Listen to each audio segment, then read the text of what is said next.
Your sense of, does it match the times we're in? Because we know the anger that exists on cost of living. Yes. We know what limit government can play. Does it match those times? Yeah, well, I think the budget's actually meant to do nothing, and that's exactly what it does. Right. And that's a good thing. I'll give you an exclusive here. We were thinking about going with Jim Chalmers' Jerry Seinfeld on the front page of the telly and calling it "It's all about nothing." Yeah. And it kind of is, because he's caught in the ultimate economic catch-22. If he delivers relief for cost of living, which people are crying out for, that risks fueling inflation, which then makes things worse in the long term. And if you're an altruist, or if you're just trying to win an election in a year's time, that's a very, very, very bad thing. So they can't do that. They don't want to do that, and they're not going to do that. And so you've got people saying in the same breath, often the same people, it's too much spending, it's too inflationary, but it's not enough, it's not providing enough relief. So that, to me, as John Howard said, when both sides are criticising you, shows you've probably got the balance about right.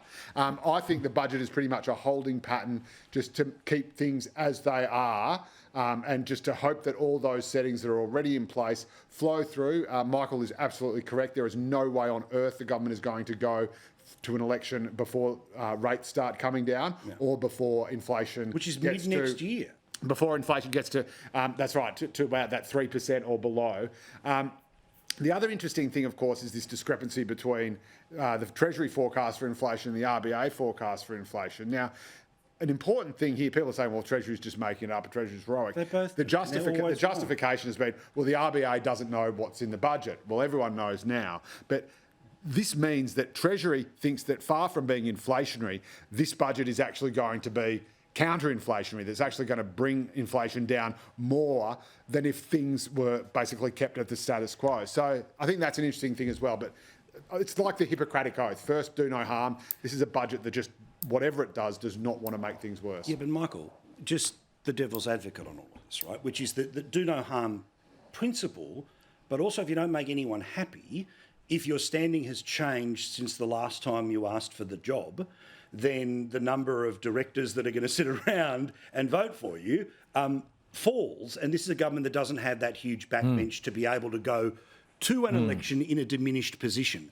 And it's going to be a relentless theme, because it's how I view the world, which is all these big numbers said on TV tonight and announced out of Canberra. But if the lived experience is $75 a quarter off your power bill and $39 a week as a tax cut, when your car insurance has gone up by a couple of $100, when your petrol goes up and can fluctuate by $50 depending on what the week is, but the government's saying, we're doing something, why would anyone believe them?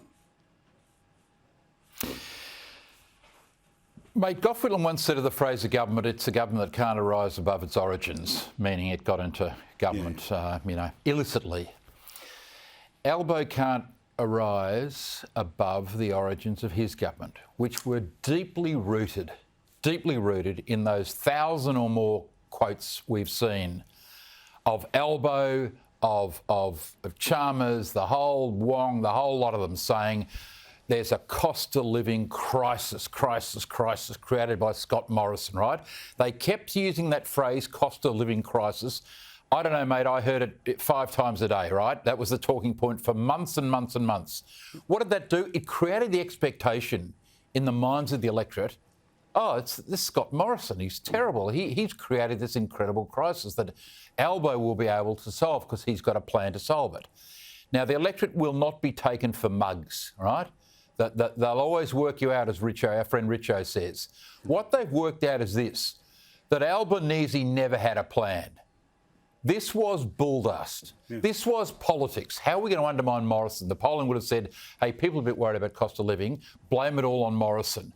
Create a sense of crisis. Use the word crisis. In every sentence, crisis has got to be attached to the word cost of living. OK, it was all Morrison's fault. Albo could flick the switch and ease it. Now, so the $275, for example, which will be run by the Liberal Party no doubt a million times during the election, this is his problem. He cannot rise above his origins. He conned people into thinking it was all Morrison's incompetence and he could fix this very easily. Hey, don't even worry about it. The $275, the check's in the mail. That is his main problem, mate. People think he's a liar. People think he's a bulldust artist. People think the promises he made during the election were written on toilet paper. There was no modelling.